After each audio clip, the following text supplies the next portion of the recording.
आज की इस वीडियो में हम जानेंगे कि पुलवामा अटैक वाले दिन यानी कि 14 फरवरी 2019 को आखिर क्या हुआ था और इतनी सिक्योरिटी के बाद भी कैसे आतंकवादियों ने इस हमले को अंजाम दिया। भारत ने इस हमले का बदला कैसे लिया, ये भी जानेंगे। आप वीडियो में लास्ट तक जरूर बने रहे और इस वीडियो को शेयर जरूर कर दे ताकि हर कोई मां भारती के वीर सपूतों की गाथा और उनके बलिदान की कहानी जान पाए। अगर एकदम शुरू से शुरुआत करें तो पुलवामा जिले के काकापुरा तहसील में आदिल अहमद डार नाम का एक लड़का रहता था। 19 साल का ये लड़का मार्च 2018 में अपने 12वीं कक्षा के एग्जाम देने वाला था, लेकिन ठीक एक महीने पहले यानी कि फरवरी 2018 में इंडियन आर्मी के खिलाफ आदिल एक प्रोटेस्ट में हिस्सा लेता है। प्रोटेस्ट को रोकने के लिए पुलिस के द्वारा की गई फायरिंग में आदिल के पैर में गोली लगने से वो घायल हो जाता है। इस घटना से आदिल अहमद डार के मन में भारतीय लोगों और भारतीय सेना के खिलाफ घृणा पैदा हो जाती है। बदला लेने के लिए वो जैश-ए-मोहम्मद नामक आतंकी संगठन को ज्वाइन कर लेता है। आखिरी बार आदिल को उसके माँ बाप ने घर से साइकिल पर जाते हुए देखा। इस आदिल का घर पुलवामा अटैक की एग्जैक्ट लोकेशन से 10 किलोमीटर दूर है। Pulwama attack bomb blast Lethpora में हुआ था। ये लेथपुरा पुलवामा जिले में एक गांव है। जैश-ए-मोहम्मद हेडक्वार्टर में आदिल की 1 साल तक ट्रेनिंग चलती है। 1 साल यानी फरवरी 2018। जब आदिल ने अपना घर छोड़ा तब से फरवरी 2019 जब पुलवामा अटैक हुआ, तब तक ये 1 साल की ट्रेनिंग इसीलिए जरूरी है क्योंकि इसी साल में आदिल जैसे नौजवानों को ब्रेन वॉश करके उनके दिमाग में एक खास बात बिठा दी जाती है। खास बात यह है कि अगर वो अपने मजहब की राह में जान देंगे तो उन्हें जन्नत मिलेंगी। सिर्फ इतना ही नहीं, जन्नत में उन्हें हमेशा यंग और गहरी काली आंखों वाली बेहतर पत्नियों के साथ कभी ना खत्म होने वाला आनंद मिलेगा। पुलवामा अटैक की असली शुरुआत यहां से ही होती है।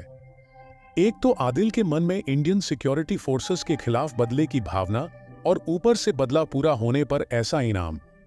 इंटेलिजेंस एजेंसीज के हिसाब से ये पुलवामा अटैक 9 फरवरी 2019 को होने वाला था, क्योंकि 6 साल पहले 9 फरवरी के दिन ही जाने माने कश्मीरी आतंकवादी अफजल गुरु को भारत सरकार ने फांसी पर लटकाया था।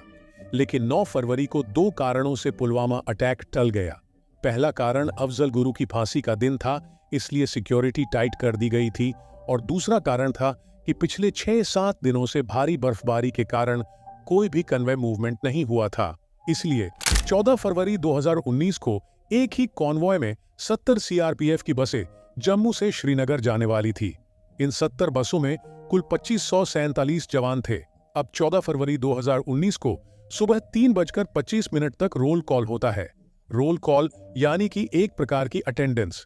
उसके बाद 3 बजे बसें रवाना हो जाती हैं और रवाना होते ही स्लीपर सेल के द्वारा पाकिस्तान में स्थित जैश-ए-मोहम्मद के हेडक्वार्टर में खबर पहुंचाई जाती है। फिर वहां से पुलवामा में स्थित जैश-ए-मोहम्मद के ऑफिस में अटैक कैसे और कब करना है, इसकी प्लानिंग की जाती है। अब आदिल अहमद डार अपनी तैयारी में जुट जाता है। एक एसयूवी गाड़ी में 200 किलो से ज्यादा आरडीएक्स और अमोनियम नाइट्रेट जैसा घातक और जानलेवा एक्सप्लोसिव लोड करना शुरू कर देता है। ये एक्सक्लूसिव पिछले 6 महीनों में थोड़ा थोड़ा करके पाकिस्तान से पुलवामा में लाया गया था। इसका मतलब पुलवामा हमले की तैयारी जैश-ए-मोहम्मद के हेड मसूद अजहर ने 6 महीने पहले यानी कि सितंबर में ही कर दी थी।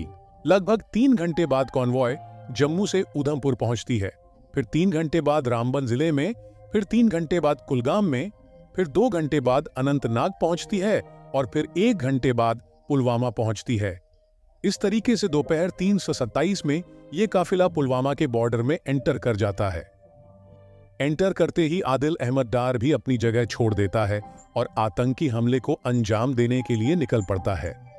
10 मिनट बाद यानी कि दोपहर 3:87 पर इस लातू मोड़ से आदिल हाईवे पर अपनी गाड़ी चढ़ा लेता है और इस कॉन्वॉय की 5वीं सीआरपीएफ बस के साथ टक्कर करके रिमोट कंट्रोल से बॉम्ब को ब्लास्ट कर देता है। सीआरपीएफ में कुल 239 बटालियंस हैं और इस बस में सीआरपीएफ की 76 बटालियन के 39 जवान मौजूद थे, जो कि ब्लास्ट की वजह से ऑन द स्पॉट शहीद हो गए। साथ ही इस बस के पास आरओपी यानी कि रोड ओपनिंग पार्टी का एक जवान भी मौजूद था। वो भी ऑन दी स्पॉट शहीद हो गया। धमाका इतना जोरदार था कि आसपास के घरों की खिड़कियों के शीशे भी टूट गए थे। धमाके के बाद बाकी आतंकियों ने फायरिंग भी की थी और भाग गए।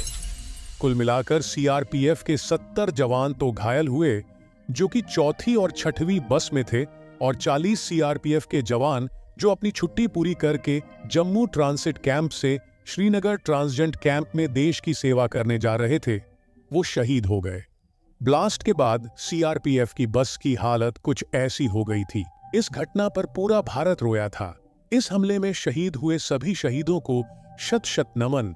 भगवान उनकी आत्मा को शांति प्रदान करे और भारत उनके बलिदान को कभी भूल नहीं पाएगा। अब हम जानेंगे कि आखिर इस घटना का जिम्मेदार कौन है। 2003 से पहले यह नियम था कि जब भी इंडियन सिक्योरिटी फोर्सेस का काफिला रवाना होगा तब रोड्स ब्लॉक कर दी जाएंगी। लेकिन 2003 में कुछ लोगों ने ड्रामा किया कि इससे सिविल जनता को परेशानी होती है, इसलिए यह नियम नहीं होना चाहिए। और 2003 के बाद सिविल जनता को कन्वे के साथ चलने और सीआरपीएफ की बसों के बीच में अपनी गाड़ी ले जाने की परमिशन दे दी गई।